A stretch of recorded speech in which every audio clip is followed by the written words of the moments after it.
one of the good things about going to dollhouse fairs is, of course, the buying of the little pieces, but I'm also covering off some really talented people that I meet there. And I'm going to show you Ray Powell's work, which is amazing, and Marilyn Pride and her partner Lewis Morley, who are guaranteed to come out of left field with something really interesting. So they're worthwhile looking at. We've got Ray Powell's church. Ray brings something along every Sydney exhibition. His work's Meticulous. Ray, how many of those fence palings did you put in? 368. But no one's counting. And inside it's got a workable organ, proper stained glass. And this was, did you base this on a poem, or did the poem come after the church? No,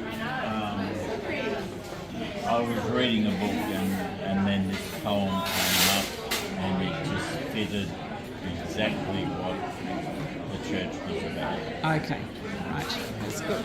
Even got an outside bunny and a messy painter. He's left his paintbrush there. We have a little window cleaner left on the window sill. Around the side here, we've got a little owl in a tree and a dog using the tree. The owl's over here.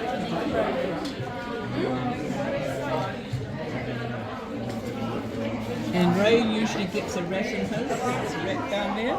Is there a rat down there by the water? And more cleaning stuff, so obviously somebody's doing a big cleanup. Beautiful tree. Okay, so it's a proper bonsai tree. So this is a beautiful old mansion made by Heather Merrill, and she has got a background in animation and TV animation, and she's done a lot of her work on a 3D printer. All the balconies have been done with 3D printing, all the architectural details up the top and around the windows have all been 3D printed, and her steps and all these little details. She's done a marvellous job. She hasn't done the inside yet. She's saving that up. But it's called a dilapidated chateau or an abandoned chateau.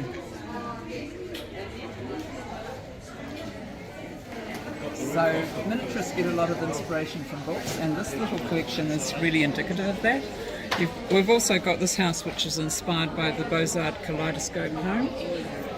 This is all in small scale. I'll put my hand up here so you can see how small it is. And this was from Jessica Fletcher's home in Murder, She Wrote. And we have one here, Mrs. Marple's cottage.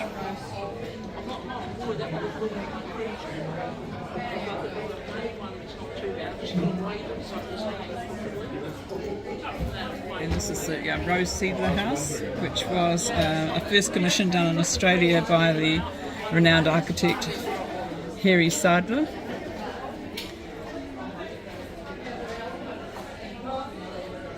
And we've got a flavour of Macintosh in this one. This is a lovely little tiny 86 scale house.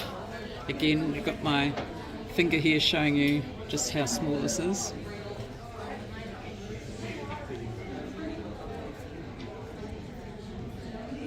And down here we've got a Queenslander, which is a traditional style of house up in Queensland. And they're usually built off the ground to facilitate breezes that cool the house down. That's a unique style in Queensland. It's also done in 86.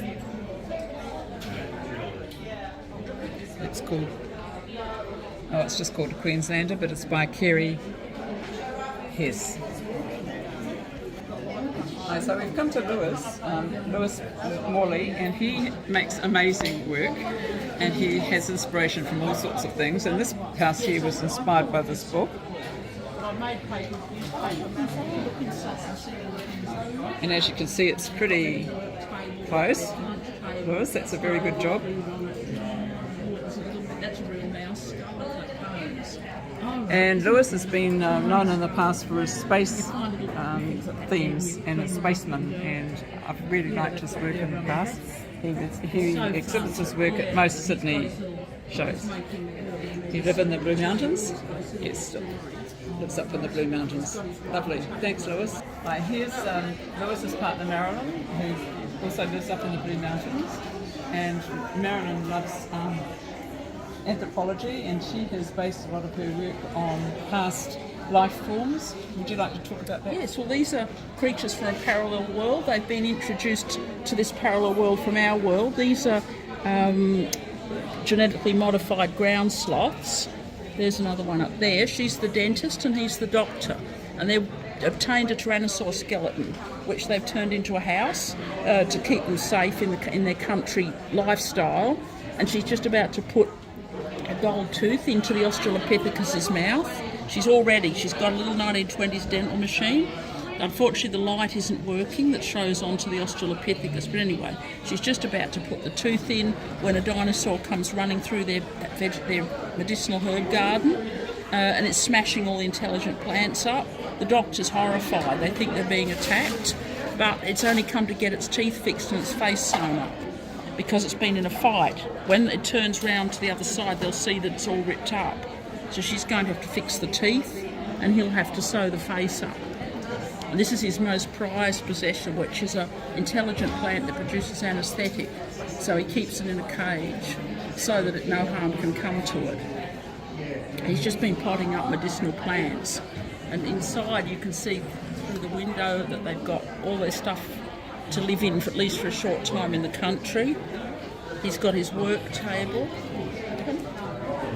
They've got their lunch table, their stove, and then the roof comes off so that you can have a good look inside.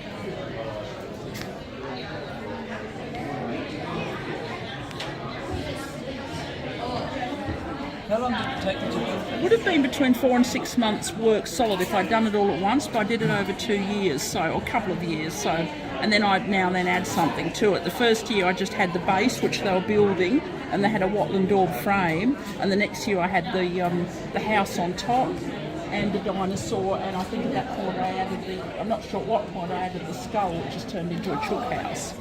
So that's the Archaeopteryx of their equivalent of chooks. There's an egg in there.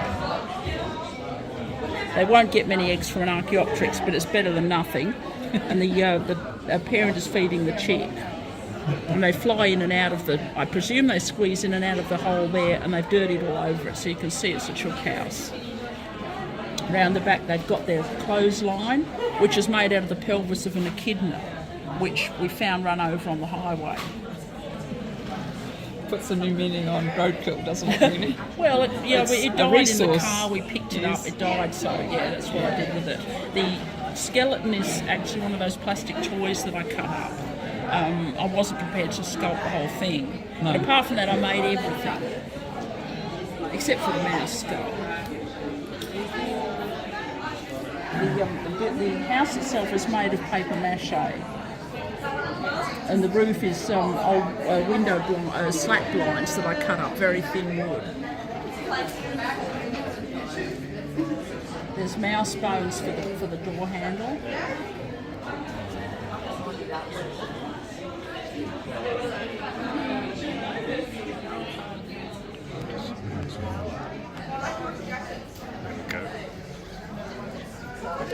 And chicken or rabbit bones for the ladder and for the fence around the garden. Rabbit bones? Yes, rabbit and chicken. Okay. They're meant to be dinosaur bones, of course. Yes, but you want the right scale. Yes. And all the figures are made out of super sculpey. Right.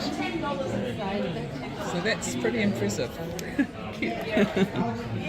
There's primitive mammals which are stealing their vegetables, stealing the intelligent plants and eating them. Oh, right. That's Megazostrodon, which is one of our ancestors, although it was actually much smaller than this.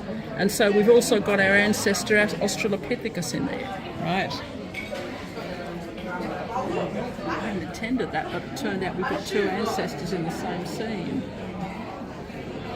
To do